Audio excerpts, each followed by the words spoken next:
Life is unfair. कब कहाँ क्या हो जाए नोबडी नोज। आप भले ही कितने ही लोगों का अच्छा कर लो बट समहाउ आपको उसका फल नहीं मिलता। मेरठ के रहने वाले चंद्रपाल की कहानी भी कुछ ऐसी ही है। So without wasting any time let's dive into our today's case, Meerut postman's murder case. 1 फरवरी 2018, काजमाबाद गोन, मेरठ यूपी। रात के तकरीबन 9 बजे के करीब इस गांव के कुछ लोग अपने खेतों की ओर टहलने के लिए निकले थे और ऐसा वो लगभग रोज़ ही करते थे, क्योंकि एक तो इससे खाना खाने के बाद थोड़ी सैर हो जाती थी और दूसरा वो अपने खेतों पर नज़र घुमाते थे कि कहीं कोई जानवर उनकी फसलों को ख़राब तो नहीं कर रहा। वो लोग बाकी खेतों से होते हुए अपनी मंजिल की ओर जा ही रहे होते हैं कि तभी अचानक उनकी नज़र एक सफ़ेद रंग की चीज़ पर पड़ती है जो कि उनसे कुछ ही कदमों की दूरी पर एक गन्ने के खेत में पड़ी हुई थी। उन्हें दूर से देखने पर पता नहीं चल रहा था कि वो भला क्या चीज़ है, तो वो लोग अपनी टॉर्च लेकर उस चीज़ की ओर बढ़ने लगते हैं और जैसे ही वो उसके एकदम पास पहुंचते हैं तो उनके रोंगटे खड़े हो जाते हैं, क्योंकि नीचे कोई चीज़ नहीं बल्कि कोई आदमी पड़ा था, वो भी मुंह के बल। वो लोग जल्दी से उस आदमी को उठाकर देखते हैं और जो दृश्य उनके सामने था वो बेहद ही भयानक था, क्योंकि उस आदमी का पूरा मुंह और उसके सारे कपड़े खून से लाल थे और उसके गले और छाती पर अनगिनत घावों के निशान थे जिनमें से अब भी खून रिस रहा था, मगर उस आदमी की सांसें रुकी हुई थी। He was dead. ये देखकर वहाँ भगदड़ मच गई और वो लोग जल्दी से बाकी के गांव वालों को भी फ़ोन करके ये सारी जानकारी दे देते हैं। लगभग 10 मिनटों में पूरा गांव वहाँ इकट्ठा हो जाता है और वो सब लोग बहुत डरे हुए थे, क्योंकि ये आदमी उन्हीं के गांव का था, मगर उसका चेहरा पूरा खून से सना हुआ था। बट फिर भी उसकी बॉडी को देखकर कुछ गांव वालों ने उसकी पहचान कर दी। दरअसल ये आदमी था उसी गांव का रहने वाला 57 साल का चंद्रपाल, और जिस खेत में उसकी लाश मिली थी वो खेत भी उसी का था। Now before we move any further let's know about him. Chandrapal central postal department में एक पोस्टमैन की जॉब पर था और वो पिछले कई सालों से अपने परिवार के साथ इसी गांव में रहता था। चंद्रपाल के परिवार में उसके अलावा उनकी पत्नी और 2 बेटे थे। उनके बड़े बेटे की शादी हो गई थी और उसका छोटा बेटा सीआरपीएफ में जवान था। तो खैर, जैसे ही सबको ये पता चला कि ये चंद्रपाल है तो वो लोग तुरंत इस बात की जानकारी उसके बेटों को दे देते हैं और साथ ही पुलिस को भी। उसके दोनों बेटे दौड़ते हुए वहाँ पहुँचते हैं और अपने पिता की बॉडी से लिपट कर रोने लगते हैं। पुलिस आकर उन्हें शांत कराती है और चंद्रपाल की बॉडी को उठाकर पोस्टमार्टम के लिए भिजवा देती है।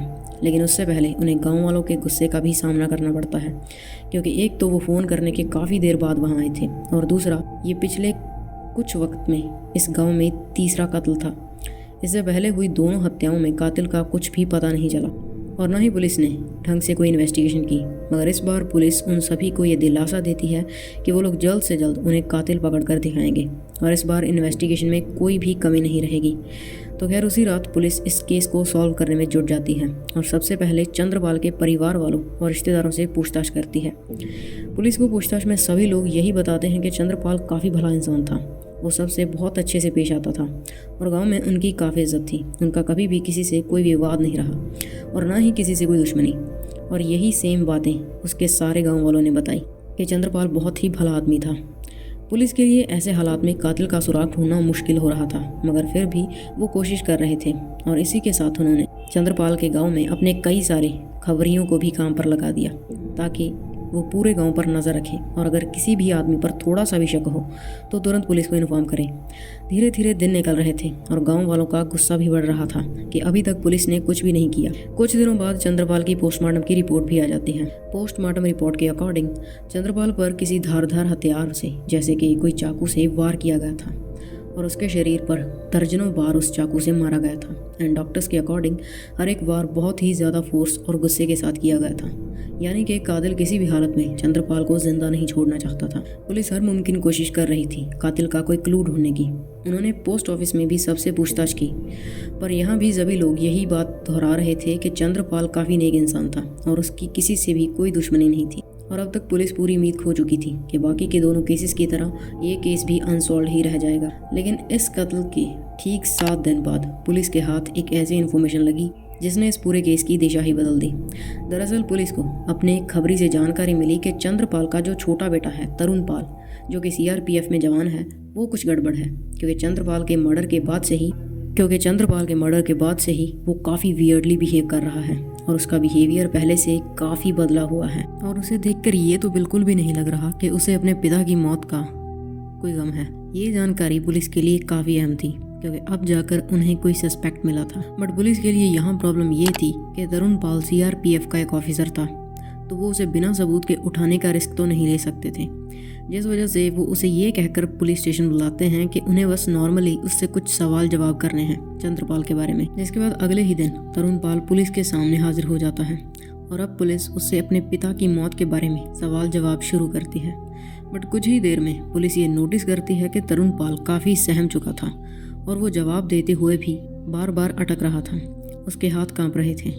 अब पुलिस श्योर हो चुकी थी कि उनका शक बिल्कुल सही है, जिसके बाद वो सीधा तरुण पाल से यही पूछते हैं कि क्या तुमने अपने पिता का कत्ल किया है। एंड एज एक्सपेक्टेड तरुण पाल पसीने में भीग चुका था और पुलिस के थोड़ा और फोर्स करते ही वो सारा सच उगल देता है कि 1 फरवरी की शाम को उसी ने अपने पिता को खेत की ओर जाने को बोला था और जैसे ही चंद्रपाल अपने खेत पर पहुंचा तो तरुण भी अपने एक 21 साल के दोस्त सन्नी कुमार के साथ वहां पहुंच गया और फिर उन्होंने चंद्रपाल पर पीछे से हमला कर दिया और उस पर काबू पाकर उसकी बेरहमी से हत्या कर दी और वहां से भाग गए। पर अब क्वेश्चन ये था कि तरुण पाल ने ऐसा क्यों किया। तो पुलिस इंटेरोगेशन में वो बताता है कि दरअसल उसने ये सब कुछ इसलिए किया क्योंकि उसके पिता उसका एक राज जान गए थे और उसे डर था कि कहीं वो सबको उसका ये राज ना बता दें। और पुलिस ने जब उसे ये पूछा कि कैसा राज, तो तरुण पाल पुलिस को बताता है कि दरअसल वो अपने बड़े भाई की साली को पसंद करता था और वो भी उसे पसंद करती थी ना। तरुण उस लड़की से शादी करना चाहता था, बट उस लड़की की ये शर्त थी कि पहले तरुण कोई सरकारी नौकरी लगे, उसके बाद ही वो उससे शादी करेगी। तो साल 2016 में उसने CRPF की भर्ती देखी एंड लकीली वो सेलेक्ट हो गया और सब लोग बहुत खुश थे एंड अब वो अपनी गर्लफ्रेंड से शादी भी कर सकता था। बट हुआ ये कि तरुण पाल के पिता चंद्रपाल उससे अक्सर उसकी नौकरी के बारे में सवाल जवाब किया करते थे कि तुम्हारी सैलरी कितनी है और जॉब कैसी है, कहाँ कहाँ पोस्टिंग होती है। बट तरुण हर बार उन्हें गोल गोल बातों में घुमाता रहता था और कभी भी अपनी जॉब के बारे में घर पर ज़्यादा डिस्कस नहीं करता था, जिस वजह से चंद्रपाल को तरुण पर शक हो गया कि वो सबसे झूठ बोल रहा है और उसकी कोई जॉब वॉब नहीं लगी। जिसके बाद उन्होंने तरुण को कन्फ्रंट किया एंड उनका शक सही निकला। दरअसल तरुण ने CRPF का रिटर्न एग्जाम तो क्लियर कर लिया था, लेकिन मेडिकल एग्जामिनेशन में उसे बाहर निकाल दिया गया। ये बात जानकर चंद्रपाल को बहुत दुख हुआ एंड उन्होंने तरुण को बहुत डांटा भी ना। तरुण को ये डर लग रहा था कि अगर उसके पिता ने ये बात सबको बता दी तो अपनी गर्लफ्रेंड से कभी भी शादी नहीं कर पाएगा और इसीलिए उसने अपने ही पिता को मारने का प्लान बना लिया। और सिर्फ इतना ही नहीं, तरुण का ये भी प्लान था कि अपने पिता की मौत के बाद वो उनकी जॉब भी ले लेगा, क्योंकि सेंट्रल गवर्नमेंट का ये रूल है कि अगर किसी भी गवर्नमेंट एम्प्लॉय की डेथ उसकी सर्विस के दौरान होती है तो उसकी जॉब उसी के किसी फैमिली मेम्बर को दे दी जाती है। तरुण को लगा था कि ऐसा करने से वो एक तीर से 2 निशाने लगा लेगा और अपने इस प्लान में उसने अपने एक दोस्त सनी को भी 5 लाख रुपयों का लालच देकर शामिल कर लिया और ये 5 लाख रुपए भी वही 5 लाख रुपए थे जो उसके पिता की मौत के बाद उसे सरकार की तरफ से मुआवजे के रूप में मिलने वाले थे। खैर, तरुण के इस कन्फेशन के बाद पुलिस ने तरुण और उसके साथी सन्नी को 9 फरवरी 2018 को अरेस्ट कर लिया and the case is facing it's trial. So yeah, this was our today's case. If you find this video informative, please drop a like and do check out the video popping on the screen. You can also subscribe for more such content. फिर मिलेंगे।